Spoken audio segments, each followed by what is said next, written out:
In today's video, I'm going to go on a quest to find out who is truly the most underrated player in the NBA. Now, there are a lot of players that are definitely underrated. Hell, I managed to make a list of 30 of them for one video. But to be the most underrated player, that player would have to be underappreciated for his abilities and to be just as good, if not better, than some players considered to be above him. So after searching through list upon list of most underrated players, there are three names that I repeatedly came across. Those names were Mike Conley, Eric Bledsoe, and Gordon Hayward. Now, those are the names of players that I came across on the most underrated list. So people acknowledge that these guys are underrated. But in my opinion, the most underrated player in the NBA is someone that is so underrated that he doesn't even appear on these lists.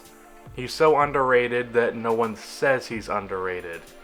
In fact, this player is one that is unfairly the butt of every NBA joke, a player that is widely criticized and is considered to be no longer a star.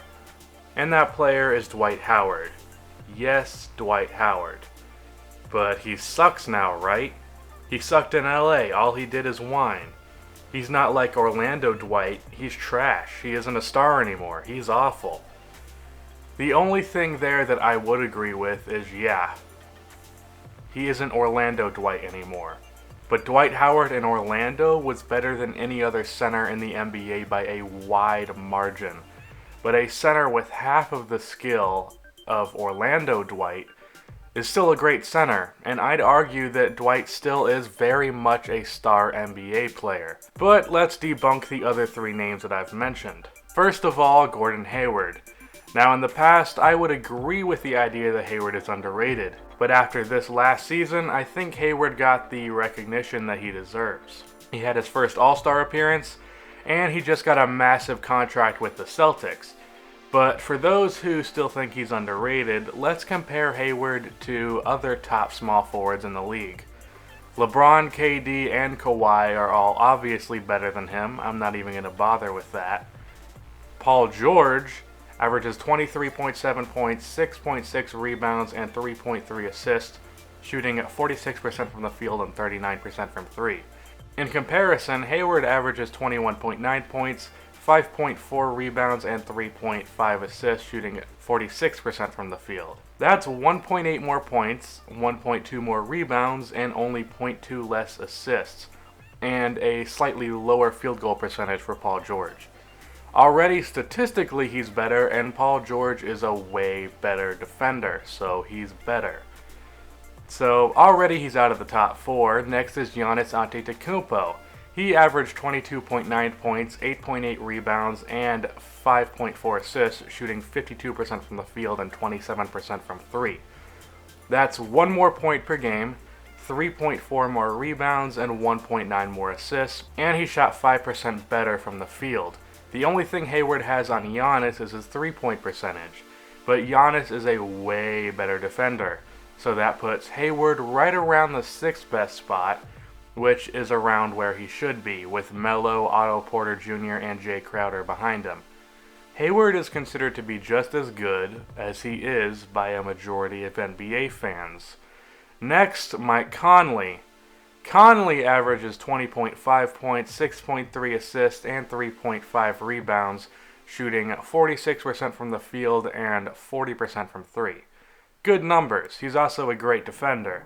Mike obviously isn't better than Curry, Wall, Westbrook, or Chris Paul, so let's go from there. Kyrie Irving averages 25.2 points, 5.8 assists, and 3.2 rebounds, and he shot 47% from the field and 40% from three. Irving basically averages 4.7 more points per game, which puts him above Mike Conley. Damian Lillard is basically the same deal. Just a lot more point production, and same thing for Isaiah Thomas. Kyle Lowry averages 1.9 more points and 0.7 more assists, and the defense is about equal, so he has a slight edge. After that, I'd put Conley at 8, and I'd put Bledsoe right behind him at 9. So none of these three guys are considered to be worse than they really are. they are considered to be about as good as they are. So let's take a look at Dwight Howard. The players that I'm not even going to have a debate about: DeMarcus Cousins, Rudy Gobert, Nikola Jokic, Karl Anthony Towns, and Hassan Whiteside. They all have better stats than Dwight without debate. I would also put Embiid on that list if Embiid had a larger sample size. So let's look at the rest. Dwight this season averaged 13.5 points per game, 12.7 rebounds, and 1.2 blocks. And he shot 63% from the field. But in comparison, Marc Gasol averaged 19.5 points, 6.3 rebounds, and 1.3 blocks.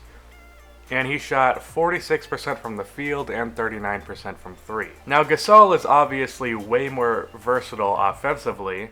He's also a great passer, averaging 4.6 assists, but Gasol shot 17% worse overall than Dwight, and he averaged 6.4 less rebounds. Now some may say that the versatility and the extra point production makes him better, but I would disagree. And if you think Gasol is a better defender than Dwight, statistics would disagree.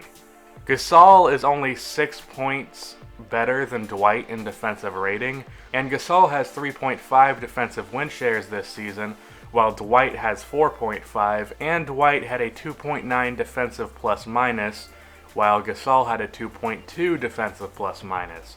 So if anything, Dwight is a better defender, and he's a more efficient offensive player and a way better rebounder. But Marc Gasol appeared in the All-Star game this season in a stacked West, while Dwight didn't even smell an All-Star appearance in the weak East. Next, Andre Drummond. Andre averaged 13.6 points, 13.8 rebounds, and 1.1 blocks, shooting 53% from the field. That's 0.1 more points than Dwight, 0.1 less blocks, and 1.1 more rebounds than Dwight. But Dwight shot 10% better from the field, and they're about equal defensively, so these guys are hella close, but Dwight shot 10% better, and Dwight was a third option on the Hawks, while Andre Drummond in the pick and roll is about the only thing the Pistons ran this season. He was the foundation of the Pistons offense, while Dwight was not for the Hawks. Next, DeAndre Jordan. He averaged 12.7 points, 13.8 rebounds, and 1.7 blocks, shooting 71% from the field. That's 0.8 less points, 1.1 more rebounds, and 0.5 more blocks, and he shot 8% better from the field. So I'd actually say that Andre is better than Dwight by a slim margin, and I do mean a slim one. But DeAndre Jordan was an all-star this season, and he was an All-NBA third-team selection this season and an All-NBA first-team selection last year, while putting up identical stats. So based off all this, Dwight is the 7th best center in the NBA. But go on to a comment section under any Dwight Howard highlight video from 2017 or really any time past 2011, people think Dwight sucks, but he doesn't. He's one of the best centers in the NBA, and it's about damn time we started to recognize him for that.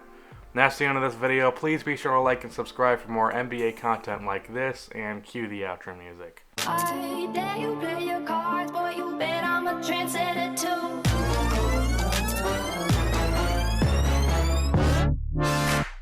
Fire when the strobe hits you. That's it, Brian?